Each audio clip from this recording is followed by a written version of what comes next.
Coal is the dirtiest of fossil fuels, emitting more pounds of CO2 per BTU produced than both oil and natural gas. While most developed countries have moved away from new coal-fired plants, coal is growing in developing countries, particularly in the Asia-Pacific region, where 6 of the world's 10 largest consumers of coal are located, a concerning fact for advocates of a fast, clean energy transition.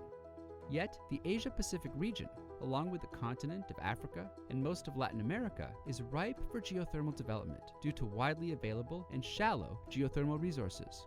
Geothermal is particularly alluring as a replacement for dirtier baseload electricity sources. So, can focused national strategies supporting geothermal development allow developing economies to skip over new fossil fuel power production like coal and natural gas? What would this mean for 2050 climate goals and our ability to address energy poverty while fighting climate change? What steps can stakeholders take in the short term to support geothermal development in developing nations? Let's explore.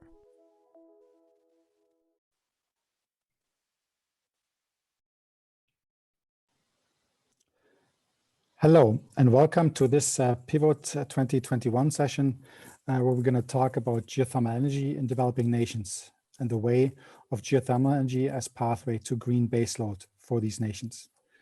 I have a very esteemed panel here with me, but first kind of introduce myself. My name is Alexander Richter. I'm the editor of Think Geoenergy and the managing director of Iceland Geothermal and the Iceland Renewable Energy Cluster here in Reykjavik, Iceland. With me today, we have a very interesting panel, and I would like to kind of briefly introduce all of them here very briefly, and then go the round for a better introduction and maybe kind of setting the scene for this session. So with us is Judith Ephraim from the Organization of the Eastern Caribbean States Commission. She's a program coordinator at the Sustainable Energy Unit in the Caribbean. We have Christian Gischler from the Inter-American Development Bank. We have Montserrat from the United Nations Environmental Program out of Nairobi, and Bruce Cutright, the president of Thermal Energy Partners and also very active in project development in the Caribbean. And with that, I'll just kind of hand very briefly over for maybe putting a little bit more context on you individually and over to Judith. Thank you, Alex, and good day to everyone. It really is a pleasure to be part of this distinguished panel. As you said, I am Judith Ephraim, the program coordinator for sustainable energy at the OECS Commission, where we are working with our member states. Currently, we have 8 countries who are actively working to put geothermal energy on our national grids. So we're very pleased to be part of this event today.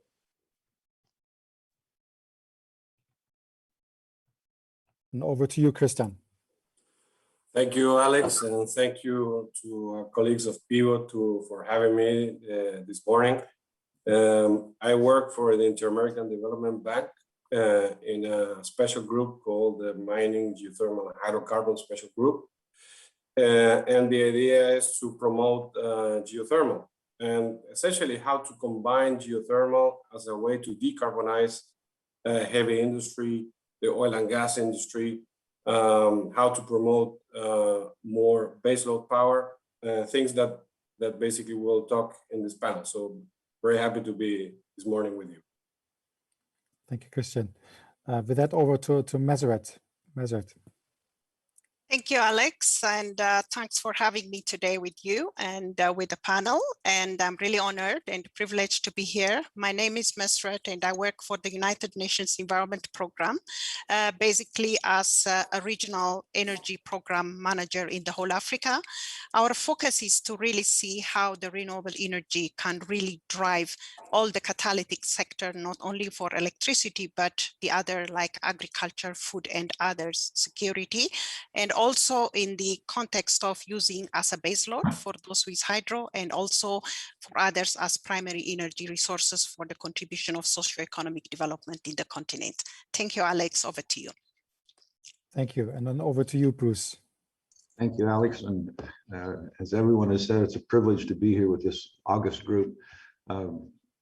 I'm Bruce Cutright, CEO of Thermal Energy Partners, and now our new partnership with Schlumberger, which is called Geoframe Energy.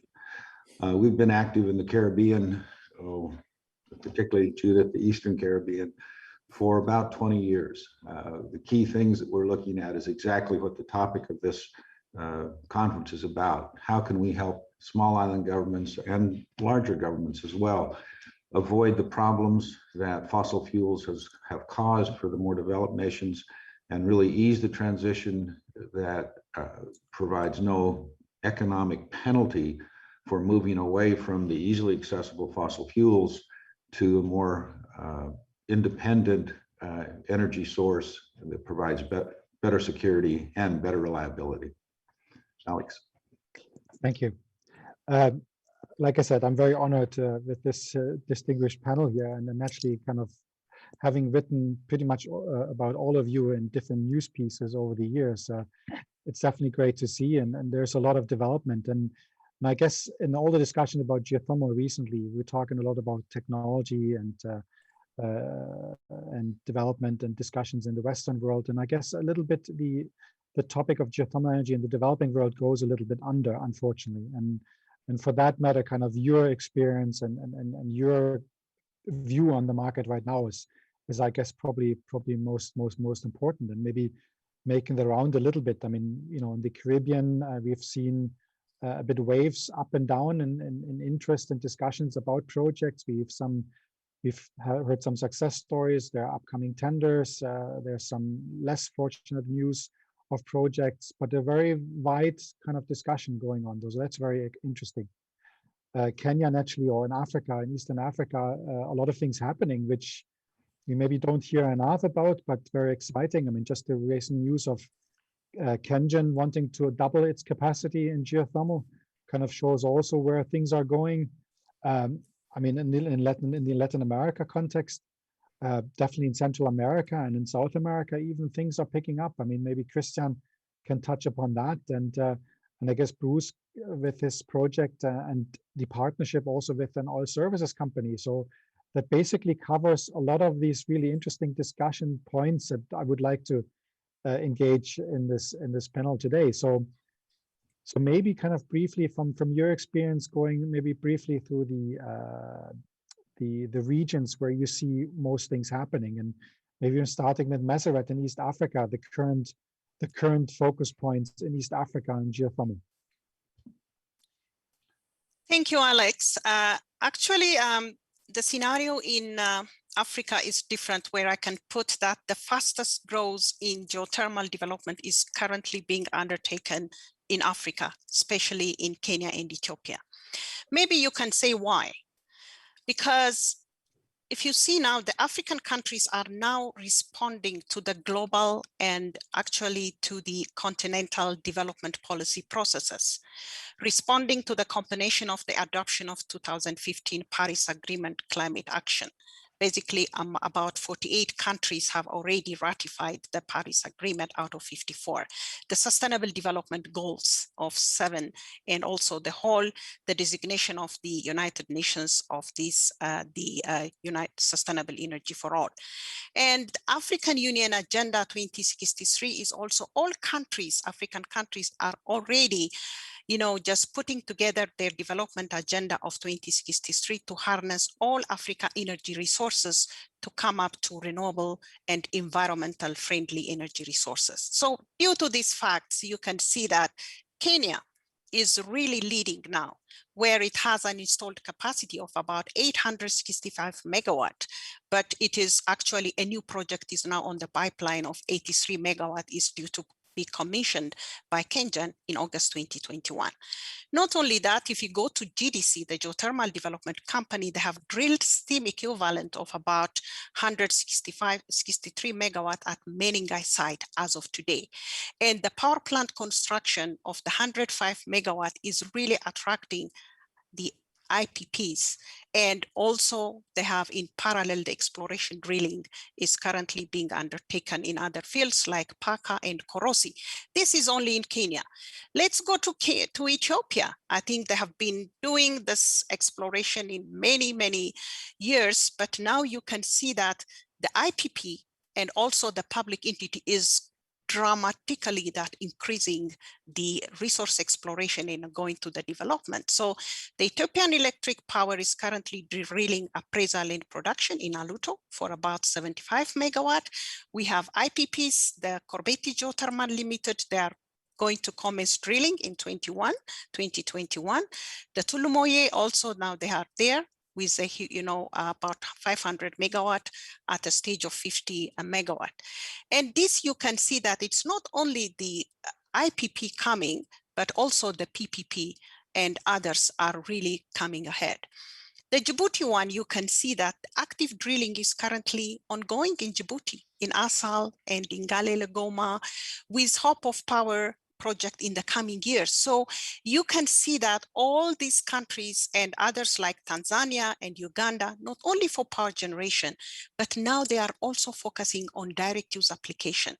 As I said in my introduction, now geothermal is not only for power generation or for electricity, driving the agriculture, driving the industry, driving the enterprises. That is where we are really focusing now geothermal to use it.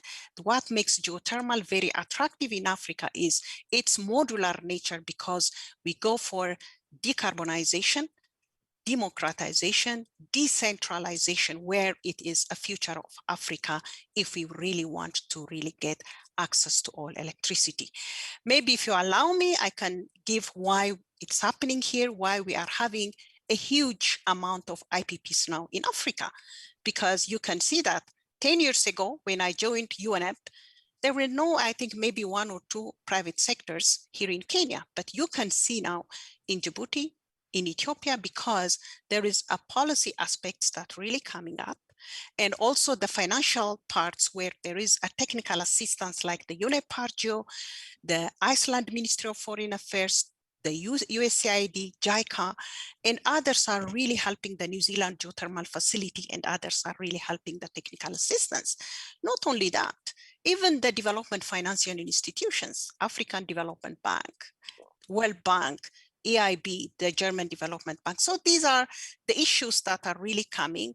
And the technology aspects also, the progress in geoscience, in drilling, other aspects also are really driving. So there is a lot of hope coming in Africa, where you can see more than, I think, 12, 13, 14 rigs are really currently working. And what makes it attractive is now KenGen is really helping the whole countries of East Africa in doing that. So Alex, that is the future of geothermal is here in Africa. We are endowed with huge geothermal resource, more than 20 gigawatt, but we are focusing the whole Africa for direct use application to really to go green and with green growth and to meet the development of all these policy processes. Thank you, Alex. Excellent. And then maybe also to confirm that for the audience, you can ask questions, which we will try to get to in the discussions. So please just use the platform that you can use to ask questions.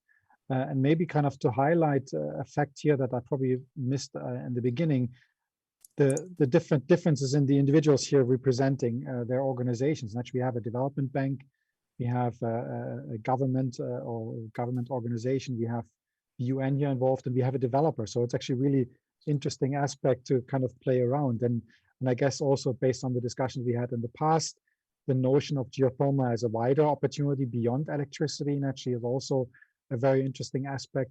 But maybe one of the aspects, kind of like Montserrat kind of touched upon that, and that was actually quite interesting, is there's a growing electricity demand, particularly in Eastern Africa.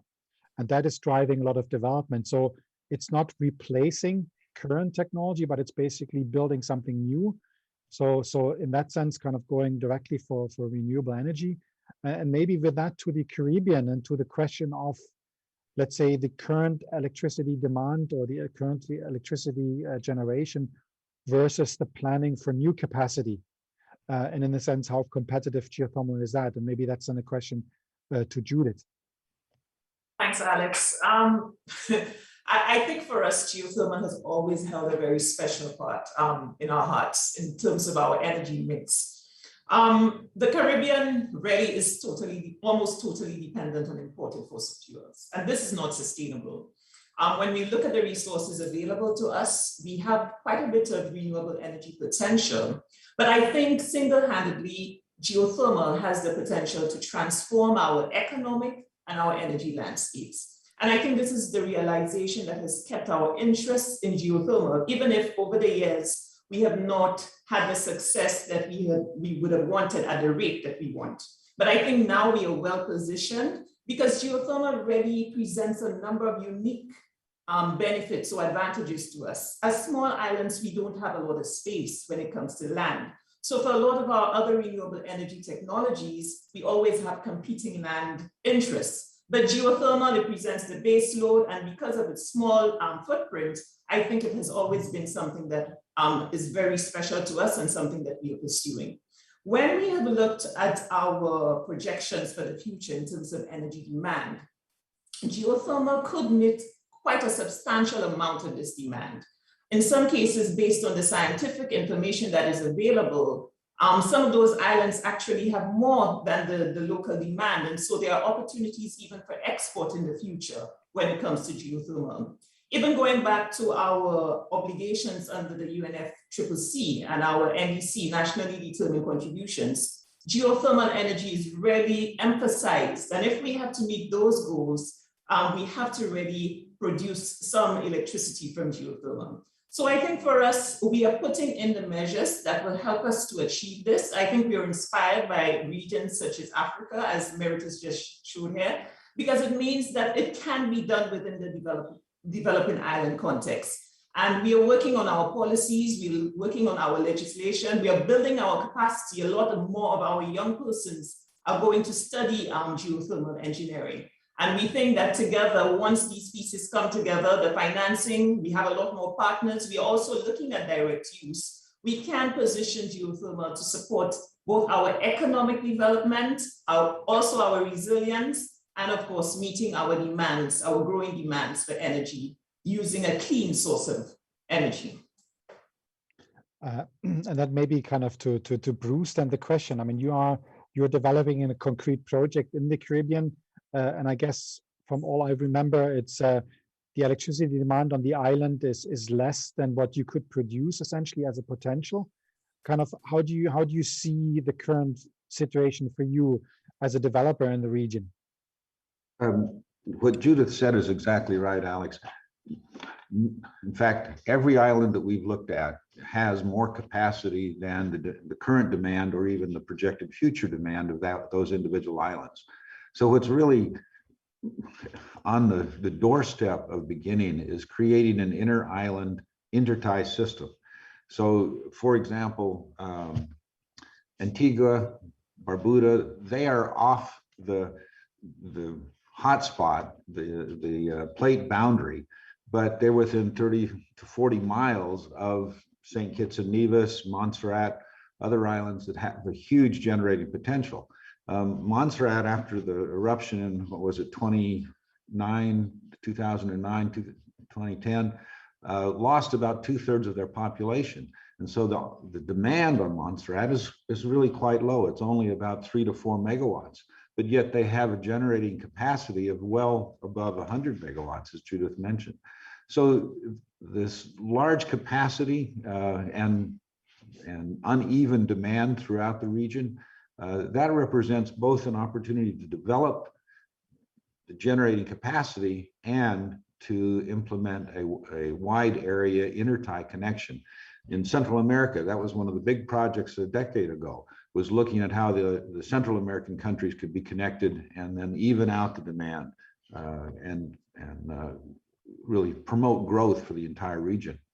One of the things I think all of us at this conference should keep in mind is that the lending institutions, the senior government officials, we're all aware of the advantages of geothermal energy. And as we sit here today, we're all out there promoting it. But part of the problem is that anything pushed from the top down is looked upon with suspicion. So you really have to start at the very bottom of the whole decision process. You have to gain the trust of the population. You have to gain the trust of the local utility that's been running diesel generators for the last 50 years. You know, why should they do something different?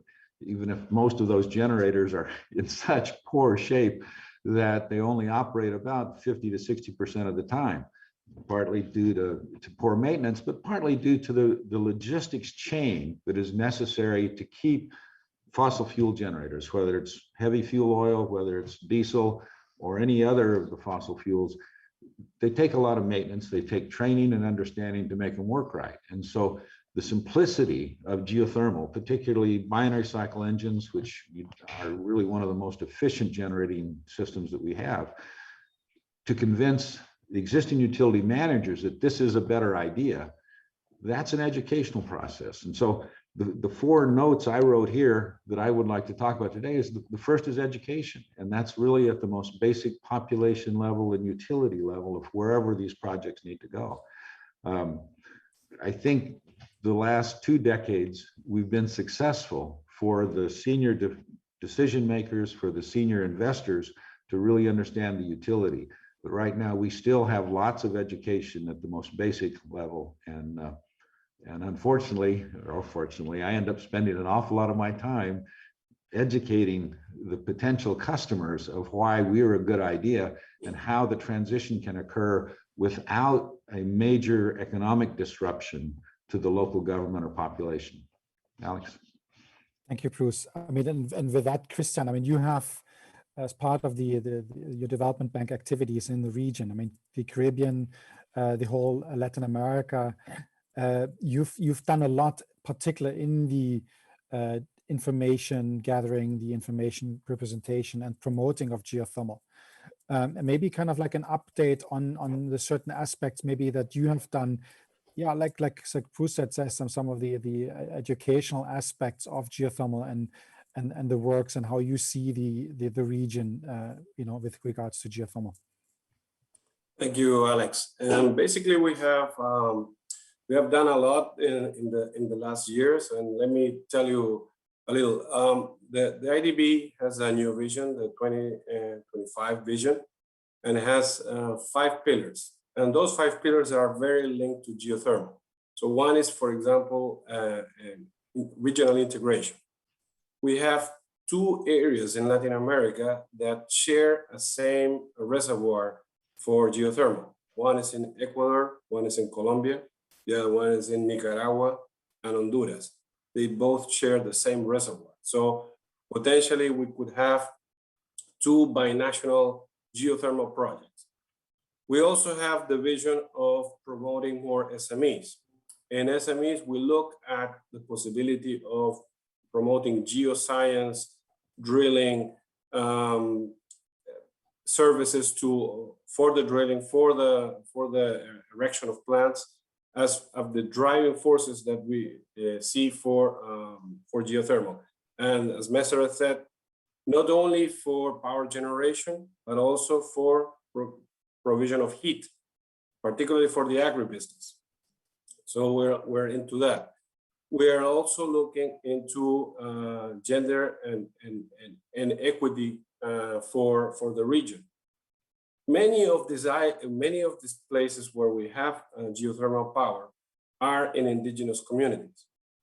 It is hard to get there. Sometimes it's difficult to negotiate with the communities, but we have really good examples in Latin America and abroad.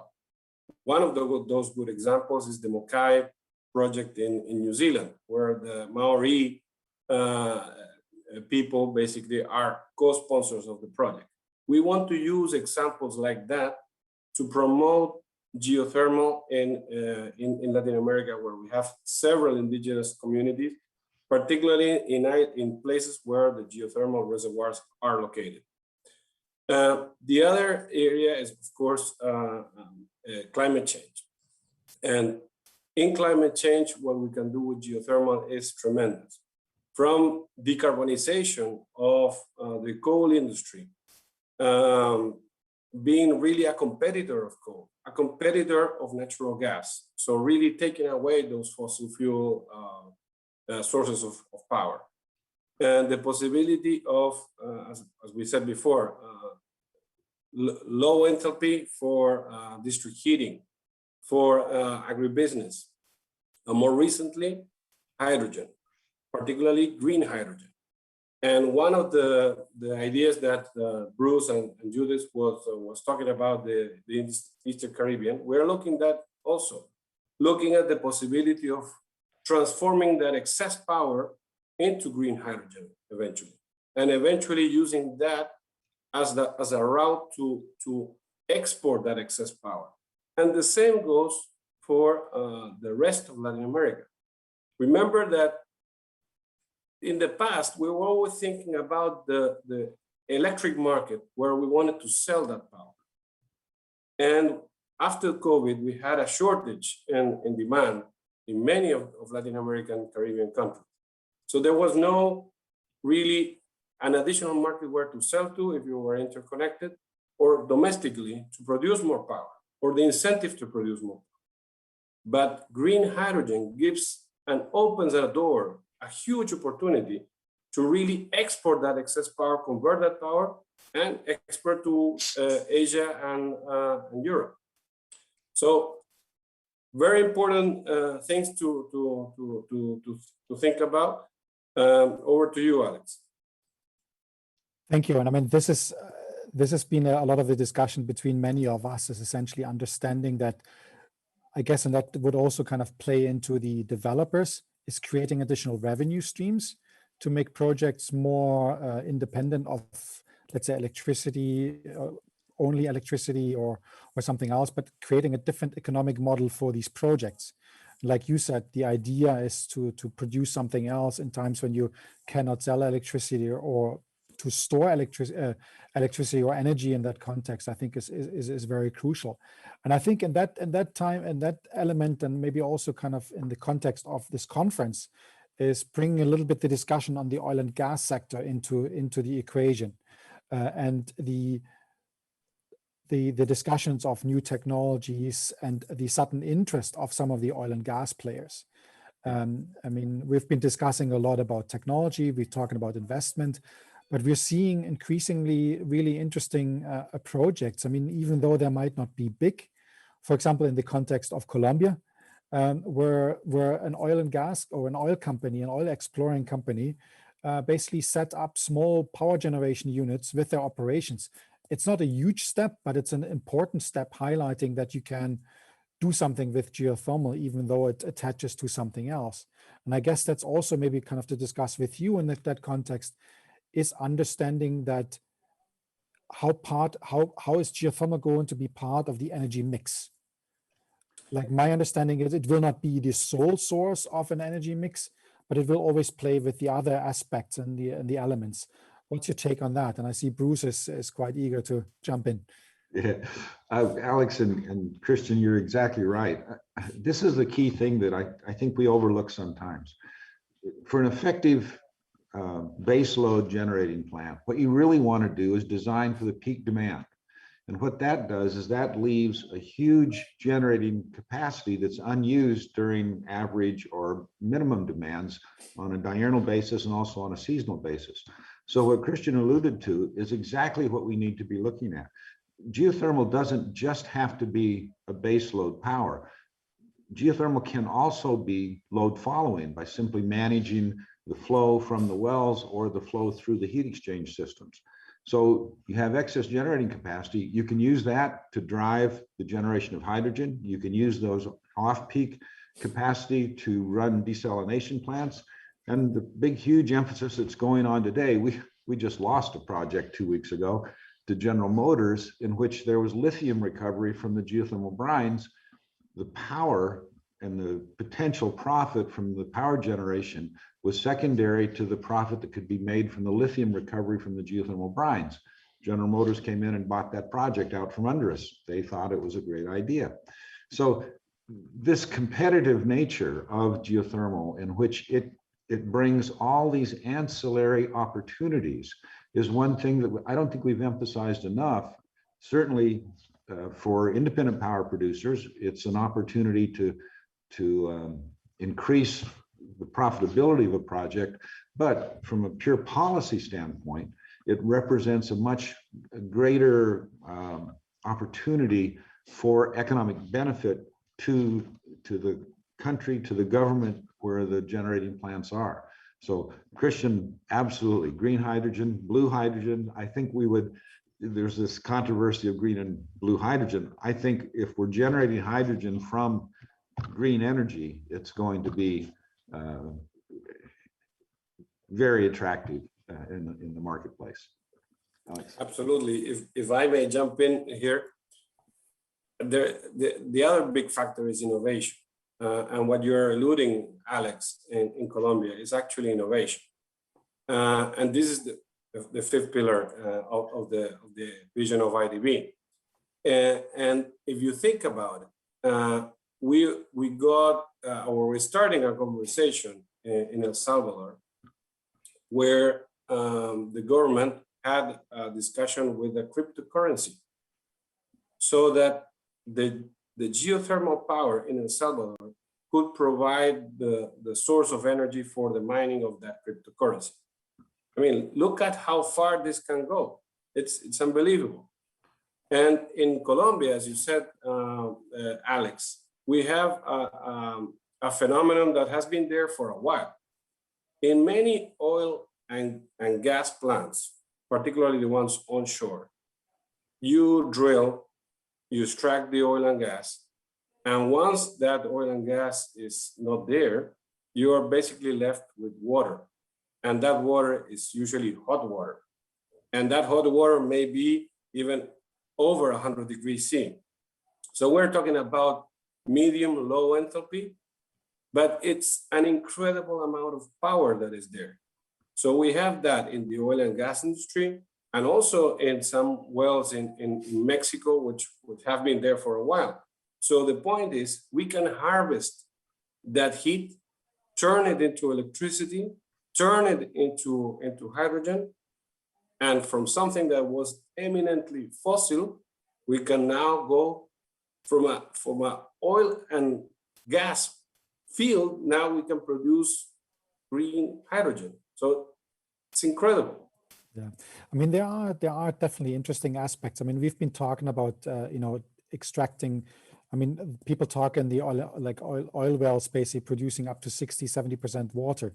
And the idea is really utilizing that. I mean, there are discussions in the Western world, for example, in Canada, but also the notion of the cost of tapping these not used oil wells anymore, and the cost of maintaining it and utilizing the hot water that is there for energy production, which naturally puts then the question is like, what do you do with the energy? Because it's often stranded in areas where you don't need the electricity, and that's the question. Bitcoin mining in some of these aspects has been discussed. But maybe in that context of these oil and gas wells, do we see anything like that in the African context? And maybe that's then a question to Montserrat. Do you see any development there? Yeah, thank you, Alex. Yes, that is true. Exploration for oil and gas is also moving at high speed in many countries in Africa.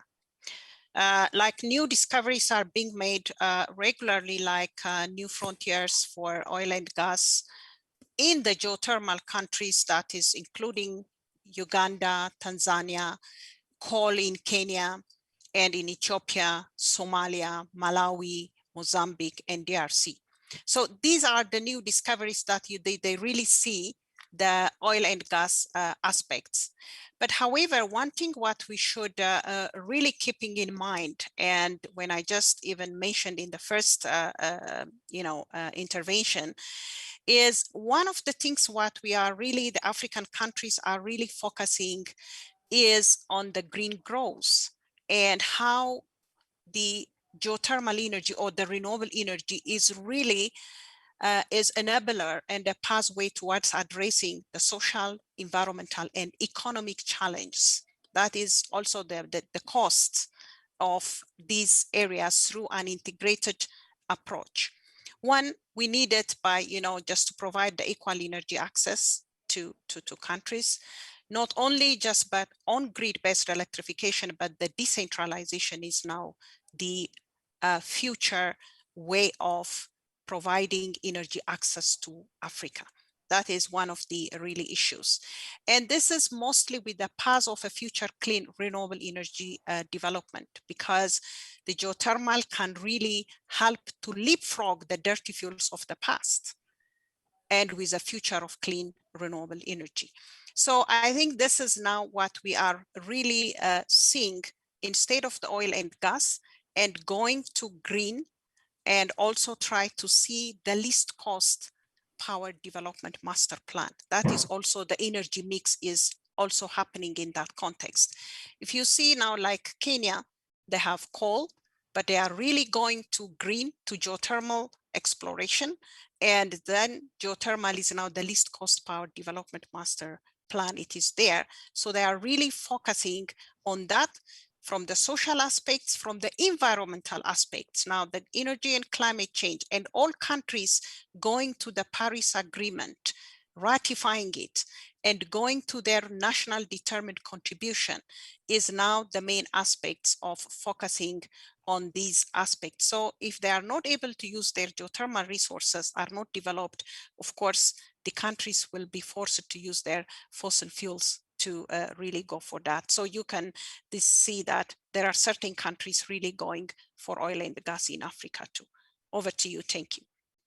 I mean, maybe that in that context, a question to the developer here. We are seeing a lot of new approaches to development. We see the discussions of new drilling technology that decreases the time needed to drill wells. We see closed loop approaches of deriving energy. In the context of the developing world, how do you see that playing a factor into development plans of private developers, Bruce? Well, it's sort of been the Titanic hitting the iceberg. All of the petroleum companies have cut their staffs back, have reduced their investment in new exploration, even though, as Montserrat said, it's still going on. But the focus is not so much on expanding the petroleum field, but in just trying to hold on to what they have. So, as I mentioned when we first started, we formed an alliance with Schlumberger, which is the largest oil field services company in the world. And the reason we did that was because there was two aspects that the geothermal industry as a whole could improve on. One was the ability to use existing data to really compress the time scale of developing a project from discovery to production. And the other one is reducing the cost of drilling. Well, the technology development that went on in the petroleum industry that led to the shale gas revolution, really starting back about 2008 to 2012, that whole revolution in the ability to drill directional wells, to improve the producing formation through hydrofracking, all of those techniques have not been particularly, well, at the time, were not adopted into the geothermal industry. But what it brought to us was first information. The key to a successful geothermal project is really understanding where you need to drill, how to produce the maximum flow rate and the maximum temperature that you can from that area, and then to translate that into a reliable production of electrical energy. Well, the information the petroleum industry had really unused is what we adopted, figure out how to manipulate it with innovative computer techniques, and then allied ourselves with one of the best drilling technology firms in the world. And that allows us to take, as I think it was Judith you mentioned, or Montserrat, the problem with wind and solar is they take a huge amount of land.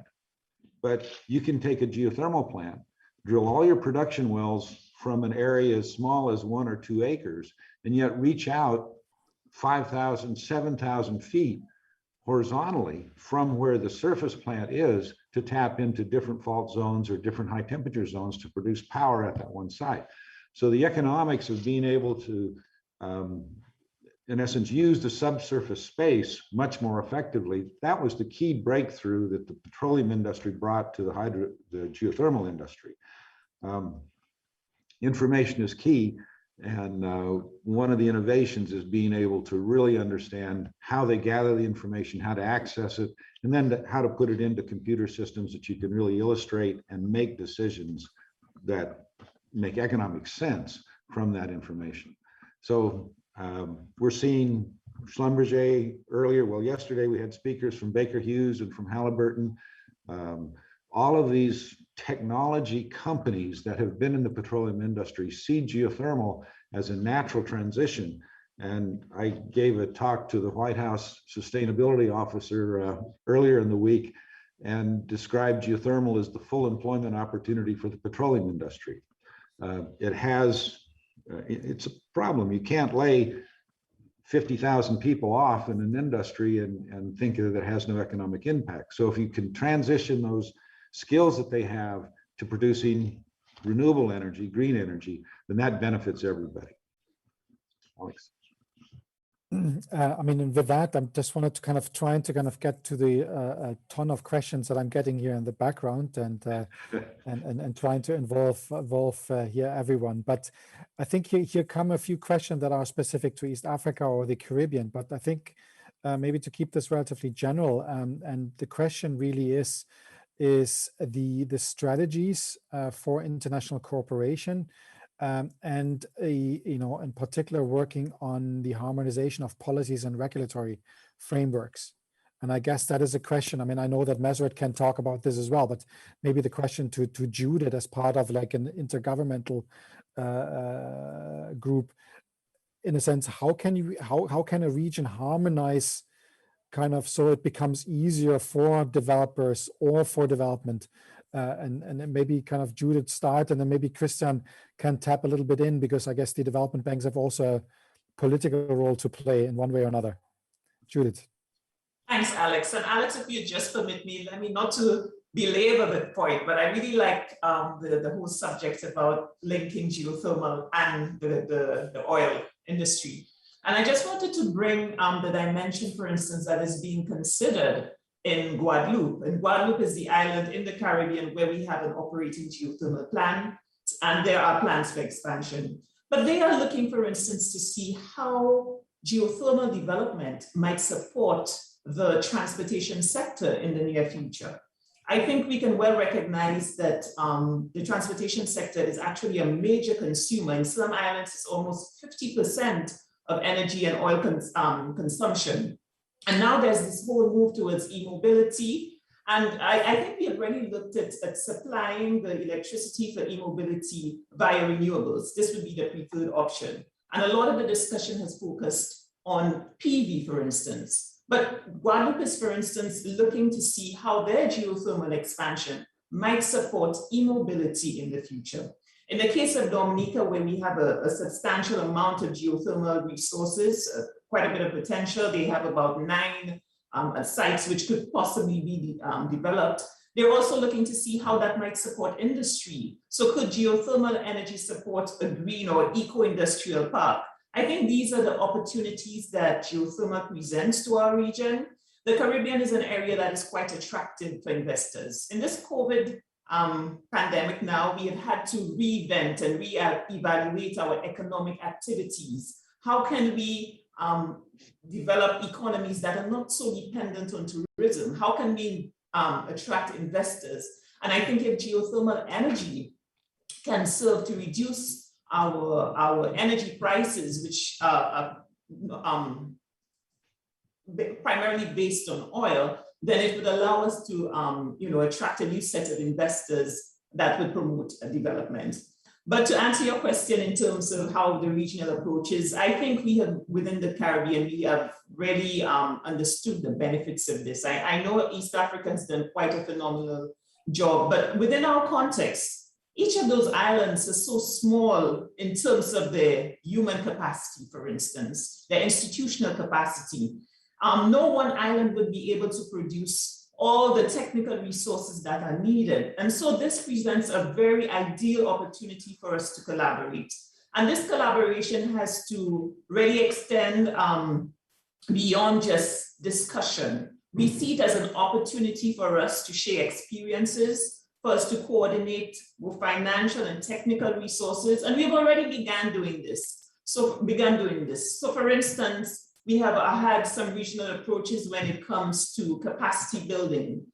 We are now looking at opportunities for supporting the region in terms of our legislative frameworks because they're similar and because, you know, the scenario would be the same. So we are looking to see how we may partner with the CDB. I know they're also working in association with Christian and the IDB, but looking at all the players in geothermal within the OECS and seeing how we can produce a framework, a coordinating framework that would support the limitations and also address the challenges that are shared challenges for all the OECS and most of the rest of the Caribbean for geothermal. So it's something that we see merit in it because of the economies of scale. We see it as an opportunity for us to really capitalize on the resources that are already available and how we can attract and bundle our situation together so that we can address our problems successfully. And maybe then, Christian, to you. I mean, I guess from your perspective, I mean, you've been funding some projects. There have been efforts by development banks in the earlier stages of development. What do you see as the best catalysts for development in group of nations like for example in Central America or in the more Latin America and the Caribbean context? What are the most important elements that can or catalysts that could work to help push geothermal? Well, I mean, evidently, a strong regulatory framework helps a lot. We have worked with several countries in performing a geothermal master plan or a route or a law or a decree to promote geothermal, to have it very clear, like for developers like Bruce, who is the owner of the concession, what is the rights to the land, what to do with the water, the environmental permits, how to develop sound environmental and social impact assessments, how to involve the community, how to involve the indigenous community that I talked before. All those things are super important.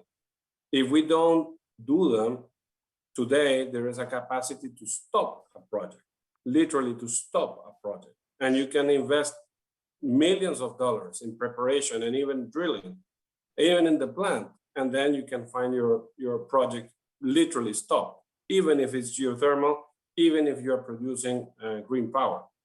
So this cannot be taken lightly whatsoever. So that from the regulatory part. Now, big enablers, as you know, Alex, is the contingent recovery grants mechanism. That mechanism where basically we provide some form of support to developers. In this case, even like Bruce, we're working with Bruce in Navies. Essentially, we provide a grant to drill. If the drill is successful, then the developer returns that grant to the financial intermediary, in this case, the Caribbean Development Bank, and then that financial entity can produce or can take the money and use it in another project. And in case it's not successful, it becomes a grant. Now, we have been doing that with the Green Climate Fund, with the Clean Technology Fund. KfW has been doing that with funding of the European Union and also from the German government. But we need much more of that. We really need much more of that because that is a big enabler. Even in Kenya, you know, this kind of support has been essential to develop Bulgaria and all the other Kenyan projects and so on. But without it, it's really a big hurdle that we need to lift. So essentially, if we are able to de-risk the drilling phase, and let's say the exploration phase, we are basically competing in equal terms with even solar and wind at the cheapest price. And the proof of that is that the Chilean project of Cerro Pabellón was able to compete in the auctions of a couple of years ago, where the winner was solar and wind at around 2-3 cents kilowatt hour. They were able to compete and enter into the auction because they were able to sink some cost in the first stage, and then in the second stage, stage 1, 2, and 3, and so on, they were able to compete in equal terms. The first stage being the one where mainly the drilling occurs, where you need to build the road to the area and so on.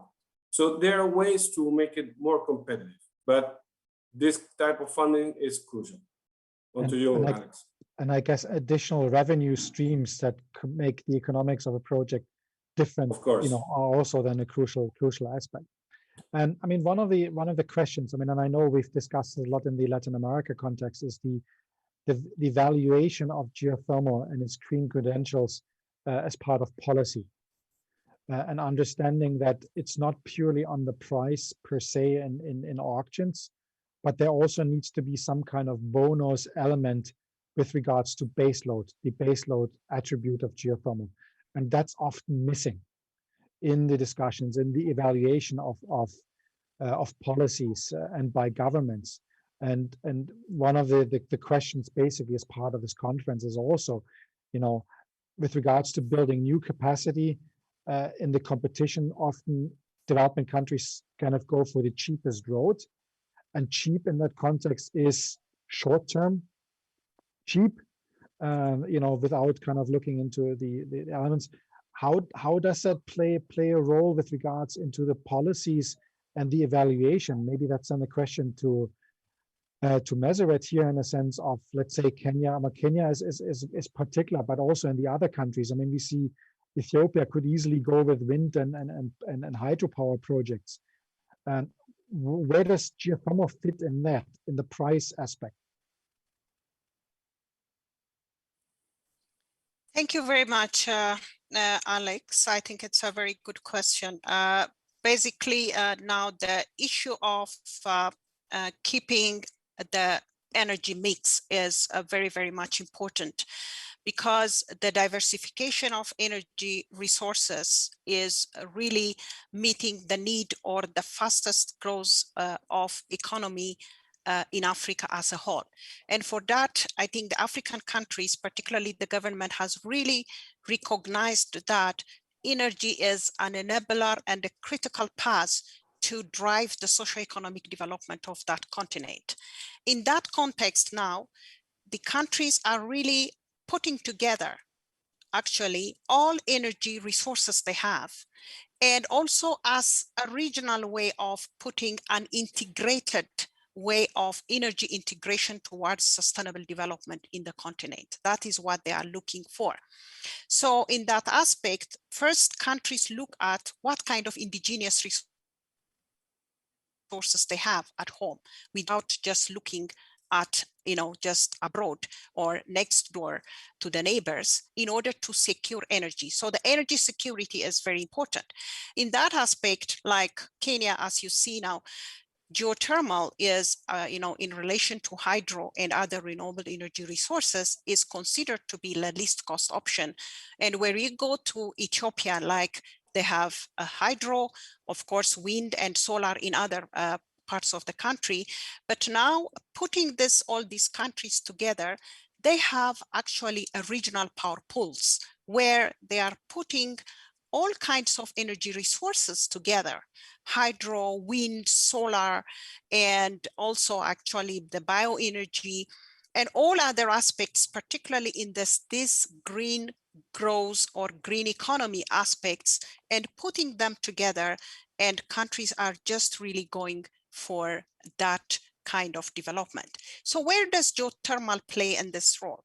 That, for example, if you see now in Ethiopia, the dynamics of the geothermal using it is its baseload, its availability, and its capacity factor compared to hydro makes geothermal more attractive compared to other resources. And coming to wind and also solar. So basically for Ethiopia, it is geothermal will be considered as a base load. And also not only that, and using it as its modular nature, wherever they can really use geothermal even as hybridization. I can give you a very good example what UNEP is currently doing in Kenya, in Nakuru, where we are just really preparing the hybridized actually clean energy, geothermal and solar to drive climate smart agriculture. This is community-based. We are really bringing the small scale holder farmers, but we are bringing also the technology together and showing that the modular nature and how geothermal can really play a role in job creation, income generation, and spur economic growth. Alex, you know, Africa is a very young population, and we need job creation, income generation in our country, in our continent. For that, we need geothermal, I think, to play an important role on community-based, where it can grow, you know, put a lot of, you know, actually use of this geothermal energy for that kind of, policy aspect. So when it comes to policy, now we are encouraging, even African countries are really putting together a harmonized policy. A harmonized policy means where all the catalytic sectors, agriculture, industry, and transport, education, come together with energy ministry, that how energy can play a role in all these catalytic sector to drive the sustainable development in that specific country, and also beyond the country in the whole region. So these are the kind of things that we are really looking at. So geothermal is not as a big, you know, as in terms of the on-grid, but we are also looking at geothermal at a lower scale. One thing which I want really to put is now the clean captive power generation is also now, it's coming, particularly for small scale commercial and industrial clients. As I mentioned to you, for us now, how energy is driving the economic growth. So the commercial and industrial clients are, if you see here in Kenya also, or in other parts of the country, first of all, the unreliable power supply is really, they are suffering from going to their, market. Second, the high costs. So instead of these now, they are really focusing on clean captive power generation with the use of geothermal, with the use of solar and other renewable energy processes, where they can drive the sustainable economic growth in that continent. So we are seeing it, geothermal also playing a role from the direct use application, from its also power generation, from small scale to the higher scale, and also connected or contributing to the regional integration in terms of the regional power pools. If you see, to go to the East African power pool and South African power pool, you can see that geothermal is along those hydro, wind, and solar that playing a role. But of course, now it has to be taken into consideration, is geothermal or electricity is like a commodity, where countries are also really selling their electricity to secure its neighbor, need of this energy security and others. Over to you, Alex. I mean, maybe in this context, I mean, this is really good. I mean, I think and I think we've had this discussion before with some of you, but the understanding that geothermal is part of an energy mix. It will not be the sole solution to things. And in the understanding that, and that's basically what Bruce and Christian also mentioned, is the understanding of producing something else at peak load when there are wind coming in or solar coming in, and making really efficient use of the cheapest electricity at hand. And then understanding that you can store energy, be it electricity or then heat, creates an opportunity, I guess, for then geothermal, in those times when there is no peak demand, and at the same time creating additional revenues and value for a nation. And I guess really the economic aspects for the developer and the investor, and at the same time actually for the job creation, particularly after the challenges with this pandemic. I mean, actually the job creation is one of the key drivers, and I think this is where geothermal has a lot to offer. But in the context of the funding, and it's something we wanted to get to a little bit, is the financing of geothermal. And the context is that perceivably, in particular after the financial crash in 2008, it was perceivably easier for developing countries to attract funding for geothermal projects than in the Western world. How would you see that today with regards to the interest that you get from private sector players in the developing country, Christian? So, Alex, I think that we need to hurry up a little bit because the patience of the donors is, it's reducing a little bit. They are starting to consider geothermal in equal terms as solar and wind. And when we have that situation, it's a bit difficult for us because we are really comparing intermittent technology with a baseload technology, but that requires some drilling and some geoscience before we can actually get the power. So it's not that easy now, but there is something that I really need to say, that there is a way around it.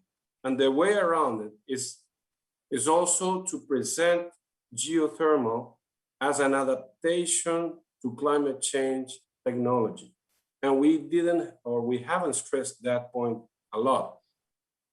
And we are building this fact, which is basically, as Judith mentioned, there is a geothermal plant in the Eastern Caribbean. There is several plants in Honduras, Salvador, Costa Rica, that are active and operating. And when hurricanes passed in those territories, nothing happened.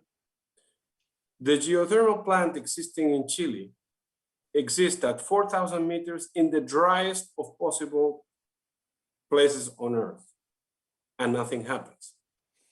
In the geothermal plants in the US, they are operating fine. And when we had the extreme heat or the extreme cold in Texas, they were operating fine.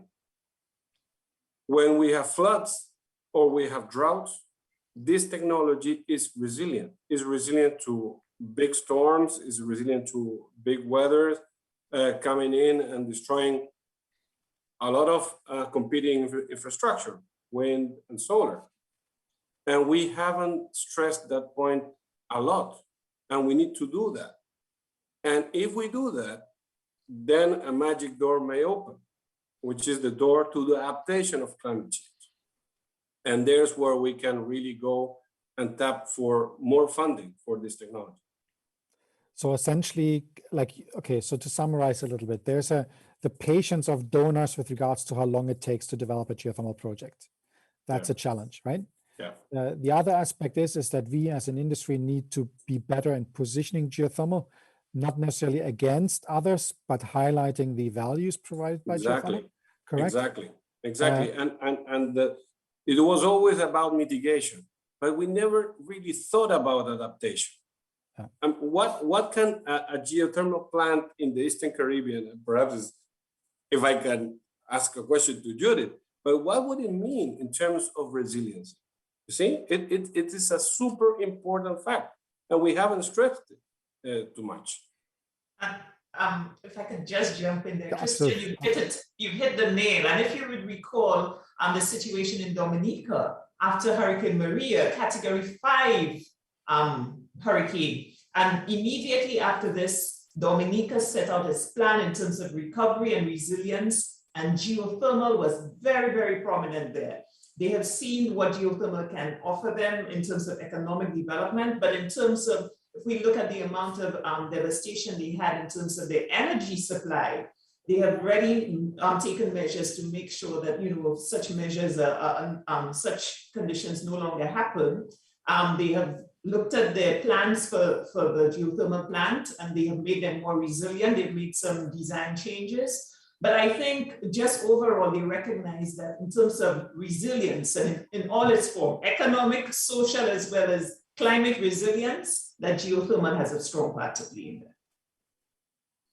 And maybe then Bruce, to you. Can't agree more. Then maybe Bruce, to you. I mean, we keep talking, we keep touching upon the technology aspects in the context of, also under the theme of this conference, in a sense, and getting the oil and gas sector. How much does, for example, your partnership with an oil field service company, in a sense, help you as a developer maybe to kind of take some of the technical aspects into your development plans and becoming cheaper, faster? I mean, all these aspects. Exactly. Well, Alex, that's the key thing, cheaper and faster. Obviously, wind and solar are the major competitors for geothermal, and they're both intermittent, but everybody can see the wind blow and the sun shine. And so, as Christian referred to the disaster in Texas that we all lived through, that's an example of very poor policy decisions that purchased or drove the price of power down based on the intermittent sources of wind and solar.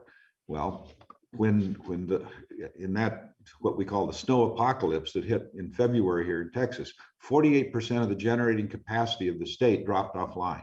A lot of that was natural gas because the natural gas was diverted for heating uses. A lot of it was wind, and there was some scheduled downtime, which shouldn't have been downtime. One of the units of the nuclear plant was taken offline. But there was no recognition in the pricing policies that the Electric Reliability Council of Texas set up to provide a premium for reliable, sustainable, green energy. It was all focused on pushing the price of power as low as possible. Well, so you can buy wind and solar very cheaply, but if you focus only on that, then the baseload power sources, whether it's geothermal, natural gas, oil, or coal, if they're only allowed to sell into the market for a very minor portion of time, then those kilowatt hours that they're selling on the small windows of time have to be priced very high. Turn the pricing policies around, buy sustainable, renewable power first, and then put in the intermittent sources on top of that. We did the economic analysis. Right now, the average price of power in Texas is about 12 cents a kilowatt hour. The average price of renewable energy is 5 to 6 cents a kilowatt hour. So if they locked in the baseload power and put wind and solar on top of that, the average delivered price to the customer in Texas would be reduced by 2 cents a kilowatt hour. So all of these things we're talking about, what Christian mentioned, it's the whole idea that there has to be an understanding of the premium that generation methods such as geothermal bring to a utility, to a grid system, and to then manage all of those systems together, the multi-use combinations, wind or solar and geothermal work spectacularly together. If you have an air-cooled geothermal system, it has a lag in the middle of the day when the air temperature is really hot, exactly coinciding with the maximum output of a solar system. So fantastic synergies. I've been arguing now that every coal plant, if they don't want to shut it down, needs to have a geothermal plant next to it to sequester the carbon dioxide that's produced back under into the oil and gas reservoirs that it was produced from. So you know, there are all of these options that we are all aware of, and fortunately groups like Christian's Green Climate Fund, International Development Bank, all these, they're creating policies that reduce the risk or the perceived risk in bringing these types of power to be more commonly adopted. But it's the issue of real risk versus perceived risk. And Alex, back to your question of what do you see as working with petroleum industries, everything that we've done has been able to take data to reduce the time that it takes to go from concept to production, and to do it in a way that is clearly demonstrates a reduction of risk in the overall process for the financial institutions, for the private investors, and for ultimately the utility that's buying the power. And I think with that, I think we need to pretty much wrap it up. But I think to kind of summarize a little bit some of the aspects, you know, of the latest statements. I think what is very clear is geothermal is a very unique source of energy.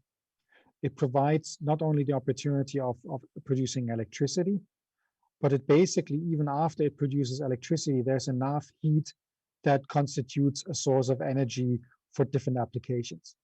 And I think in that combination, really, it is providing something very unique, not just, as I said earlier, with the double revenue aspects, but also in the value to the local economies. and to the energy policies of a country. And I think this is something we need as an industry to ponder in. But I think if the point also with regards to the developing countries, I think there has been great support by the multilaterals, by the development banks to push a green agenda for the developing countries. And there's a big opportunity for geothermal in those countries, given that there's an increasing energy demand. And with putting up new plants, there's an opportunity for choosing geothermal over something else. And here I'm actually fossil fuels. And the question really is how we can push this. So I guess summarizing in a sense here, East Africa seeing great momentum. The Caribbean, we really hope that Bruce will succeed in Nevis, and that the other nation islands will also succeed. And Christian, we can only hope that the donors will continue to support geothermal, and we will naturally do our utmost to kind of highlight the attributes of geothermal. And I think with that, we hand it over to the conference, Jamie and her team, and thank you very much. And thank you, Bruce, Christian, Judith, and Montserrat for joining today, and keep up the good work for geothermal in your regions. Thank you, Alex. Thank you, everyone. Thank you. Thank you, Alex. Bye. Yeah.